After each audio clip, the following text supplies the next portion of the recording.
بسم اللہ الرحمن الرحیم۔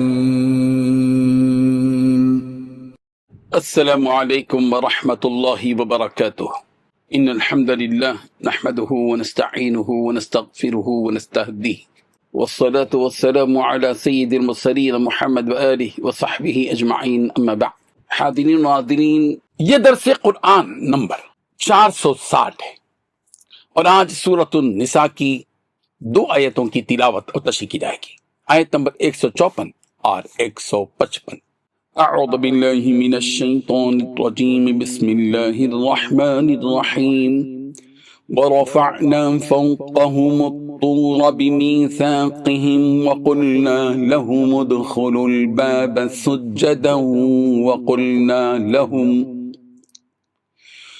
وقلنا لهم لا تعدوا في السبت وأخذنا منهم ميثاقا غليظا فبما نقضهم ميثاقهم وكفرهم بآيات الله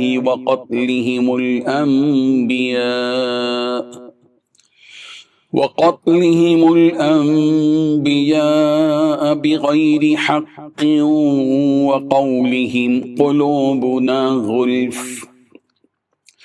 بل طبع الله عليها بكفرهم فلا يؤمنون إلا قليلا صدق اللہ العظیم۔ لفظی ترجمہ یوں ہے، ورفعنا، اور ہم نے بلند کیا، فوقہم، ان پر، الطور، طور پہاڑ، بمیثاقہم، ان سے اقرار لینے کے لیے، وقلنا، اور ہم نے کہا، لہم، ان سے، ادخلوا، تم داخل ہو جاؤ، الباب، دروازے میں، سجدن، سجدہ کرتے ہوئے، وقلنا، اور ہم نے کہا، لہم، ان سے، لا تعدو، زیادتی نہ کرو، فی السبت، ہفتے کے دن میں، واخذنا، اور ہم نے لیا، منہم، ان سے، میثاقا غلیظا، مضبوط عہد، فبما، پھر ہم نے ان پر لعنت کی، بسبب نقضہم، ان کے توڑنے کے، میثاقہم، اپنے عہد کو، وکفرہم، ان کے کفر کے کرنے کے، بآیات اللہ، اللہ کی آیتوں کے ساتھ، وقتلہم، اور ان کے قتل کرنے کے، الانبیاء، انبیاء کو، بغیر حق، ناحق، وقولہم، اور بسبب ان کے کہنے کے، قلوبنا، ہمارے دل، غلف، پردوں میں ہیں، بلکہ طبع اللہ، اللہ نے مہر لگا دی، علیہا، ان کے دلوں پر، بکفرہم، بسبب ان کے کفر کے، فلا یؤمنون الا قلیلا، تو وہ ایمان نہیں لاتے مگر تھوڑے۔ ترجمہ یوں ہے، اور ان سے عہد لینے کو ہم نے ان پر کوہ طور اٹھا کھڑا کیا اور انہیں حکم دیا کہ شہر کے دروازے میں داخل ہونا ہو تو سجدہ کرتے ہوئے داخل ہونا، اور یہ بھی حکم دیا کہ ہفتے کے دن مچھلیاں پکڑنے میں تجاوز، یعنی حکم کی خلاف ورزی نہ کرنا۔ غرض ہم نے ان سے مضبوط عہد لیا، لیکن انہوں نے عہد کو توڑ ڈالا، تو ان کے عہد توڑ دینے اور اللہ کی آیتوں سے کفر کرنے اور انبیاء کو ناحق مار ڈالنے اور یہ کہنے کے سبب کہ ہمارے دلوں پر پردے پڑے ہوئے ہیں، ان کے دلوں پر پردے نہیں ہیں، بلکہ ان کے کفر کے سبب اللہ نے ان پر مہر لگا دی ہے، تو یہ کم ہی ایمان لاتے ہیں۔ اس آیت میں 7 باتیں بتلائی گئی ہیں۔ پہلی بات، ہم نے کوہ طور کو ان پر بلند کر کے ان سے عہد لیا تھا۔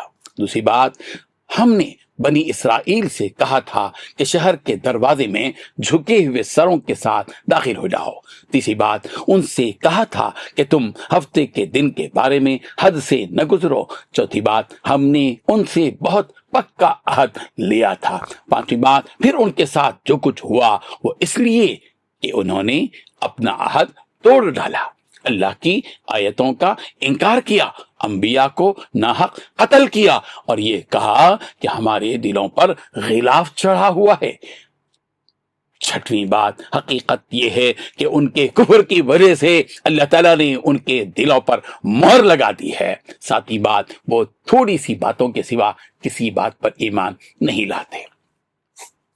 بزرگان محترم، انبیاء کرام علیہ بنی اسرائیل کے اوپر کوہ طور بلند کیے جانے کا ذکر سورہ بقرہ کی آیت نمبر 63 اور آیت نمبر 93 میں بھی موجود ہے۔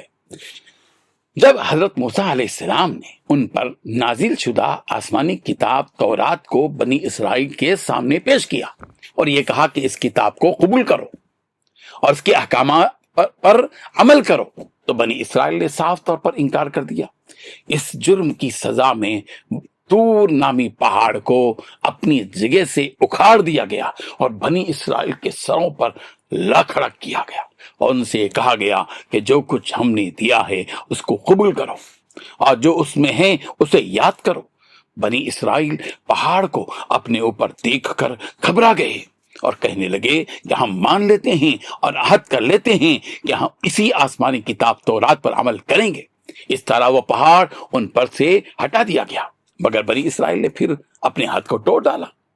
بنی اسرائیل کو یہ حکم بھی دیا گیا تھا کہ جس شہر میں داخل ہونے کا تمہیں حکم دیا جا رہا ہے اس شہر میں جھکے ہوئے داخل ہو جاؤ، مگر بنی اسرائیل نے اس حکم کی ادائیگی میں بھی شرارت سے کام لیا۔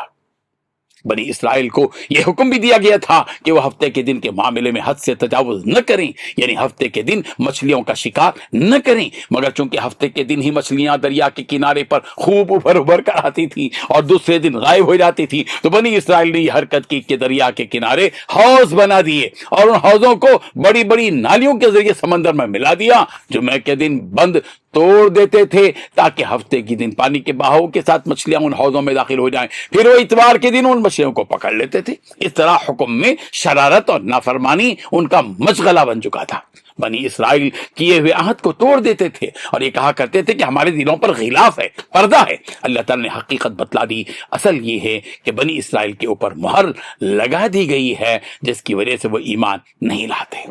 رب ذوالجلال ان آیات سے ہم سب کو سبق حاصل کرنے کی توفیق عطا فرمائے، آمین۔ وآخر دعوانا ان الحمد للہ رب العالمین۔